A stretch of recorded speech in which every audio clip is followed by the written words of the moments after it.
Lakini kama wadogo wengine wote, jagwa huyu mdogo hutumia siku zake nyingi akilala, na mara kwa mara huamka kwenda kuvamia sehemu za chakula.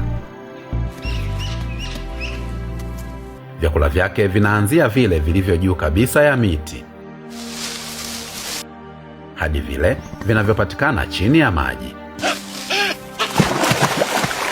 Lakini hamu yake kubwa ya chakula ina maana kwamba kila mahali anapopita haachi kifo pekee, bali pia husaidia kuleta uhai.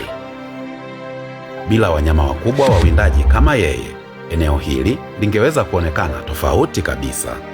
Wawindaji wachache wangemaanisha ongezeko kubwa la wanyama wanaokula mimea, ambao wangekula miche kabla hata haijakomaa.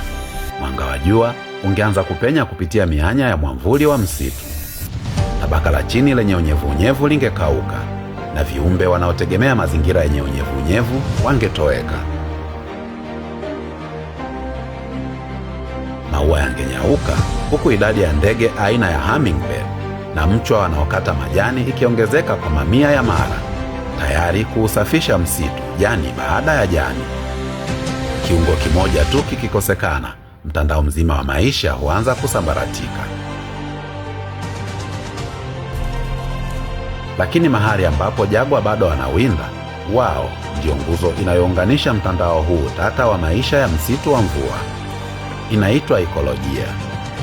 Na kijana huyu mwenye hamu kubwa ya kula hata anajaribu jambo ambalo wawindaji wengine wachache wangethubutu: kumvamia mwindaji mwingine wa kilele, kaiman, anayesubiri kuvizia mawindo yake.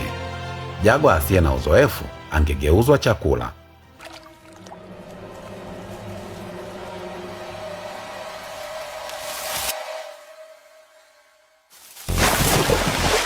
Lakini hatimaye amepata mlo unaolingana kabisa na hamu ya kijana huyu mlafi. Katika misitu, uwepo wa wanyama wakali kama jagwa sio tu tishio kwa maisha, bali ni sehemu ya usalama wa mfumo mzima wa ekolojia. Kila mmoja ana nafasi yake katika kudhibiti idadi ya wanyama wengine na kuzuia mnyororo wa maisha usivurugike. Bila wawindaji hawa, uwiano wa msitu ungeweza kupotea, mimea ikateketea kupita kiasi, na viumbe wengi kupoteza makazi yao. Hivyo, tunapolinda wanyama hawa, hatulindi tu maisha yao, tunalinda misitu, maji, viumbe wengine na mustakabali wa maisha yetu wenyewe.